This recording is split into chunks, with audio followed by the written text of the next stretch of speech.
Hey everybody, Tom Barnish, Chicago scene, the Roscoe Village neighborhood at the Beat Kitchen. Why am I at the Beat Kitchen? Well, that's because they got live music for me today. It's a preview to the Wicker Park Fest happening this weekend. And Pamela here, who is in charge of the whole thing, can kind of give you the rundown real quick about what is Wicker Park Fest and who it benefits and all that good stuff. Yeah, absolutely. Hi. Wicker Park Fest, 17th annual. We are coming up this weekend, Friday, Saturday, Sunday. Live music is the name of the game. Right now, all of those artists got us through this terrible pandemic. They kept us entertained, they kept us motivated, they kept us crying, whatever we needed to get through the day. And now we're putting them up on stage and paying them what they deserve. Our nonprofit, the Wicker Park Bucktown Chamber of Commerce, is throwing this annual fundraiser because we love business. We want to see small business succeed. It's what 60% of the businesses out there are. Yeah. And this festival is a celebration of all those small businesses coming together. Right, and the reason why we're at the Beat Kitchen is because it's all encompassing with Subterranean, helping start this whole thing. And Absolutely. yeah, there's a gentleman who's in charge. Come on Come over here, Robert. You started this whole thing, didn't you? I was among others. It was a committee of us back in the day that started this, 17, 18 years ago. So, yeah. So for people who want information about this, because it's all different kinds of music, it's a good time right on Milwaukee, that stretch there. Where'd you say between? Yeah, we're on Milwaukee Avenue just south of Damon. So if you're getting off at the Blue Line stop, you're going to head south on Milwaukee. If you're getting off at the Division stop, you're going to head north. But if you head over to wickerparkbucktown.com or Wicker Park Fest, more importantly, you can follow us on all the different social media handles and stations. But just follow at Wicker Park Fest or find the hashtag Wicker Park Fest. But we have amazing businesses like Subterranean that have really paved the way for this festival and for all these different small businesses' success. And thanks to Beat Kitchen because they're letting us use the venue today, right? Because we have Smoking Popes, Rick Wilson, and Mother Nature. That's who we're hearing right now. So thank you. Pleasure meeting you. Thank you for the information. I appreciate it. We're going to go inside and listen to some live music. All right, to kick us off with our preview to the Wicker Park Fest, I got Josh here from the Smoking Popes. How are you? I'm doing well, thanks. So talk about, you've done this fest before.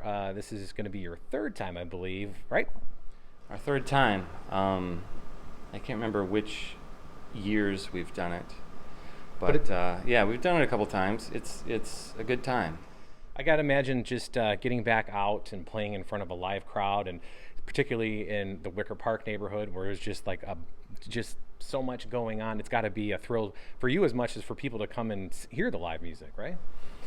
It's a thrill for us. I mean, we had, practice the other day, and it was the first time that the band had gotten together, all four of us, to play music in about a year and a half. Wow.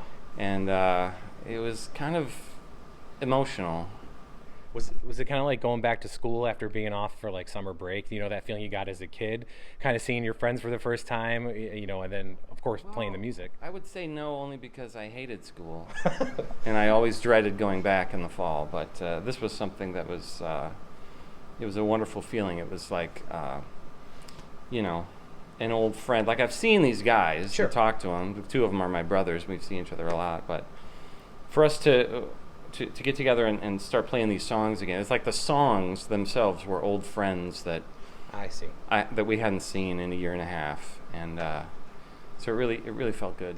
I've heard a lot of bands say something similar to that, where it almost feels like you're scrubbing your soul clean. You're getting what makes you you, why you do this. Like all these things come back of why we have done this for so long, why we like to play music for us especially, but for our fans and whatnot. I got to imagine that kind of goes without saying, right?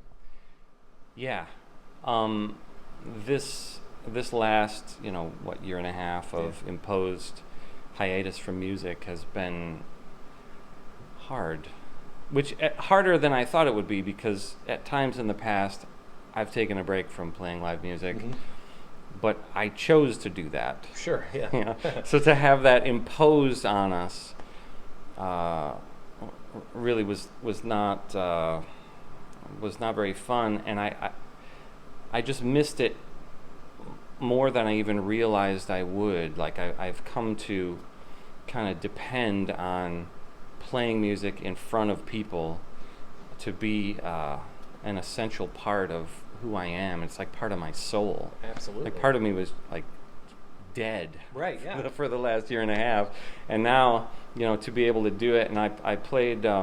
This is the first Pope show in since 2019. Yep. But I played a couple shows with my solo band, and just to do that, it was like almost overwhelming. Like I kind of teared up the first time I got on stage in front of an audience and hit that first chord. It was just like I almost couldn't contain myself. I was just, I felt like I was soaking up that energy like a sponge. I know, it's funny how much you miss that energy when you don't have it, and then it's been for so long, and then you get it right there at the beginning like that. I completely can sympathize with the emotional part of it for sure. As coming out to hear live music for the first time, I got a little emotional myself, just because how can you not? It's music, right? Right. Yeah. Well, I know you experienced that as an audience member too. Sure, if you're yeah. a person who liked going to shows, there's something about that exchange of energy between the audience and the performer. Like you're all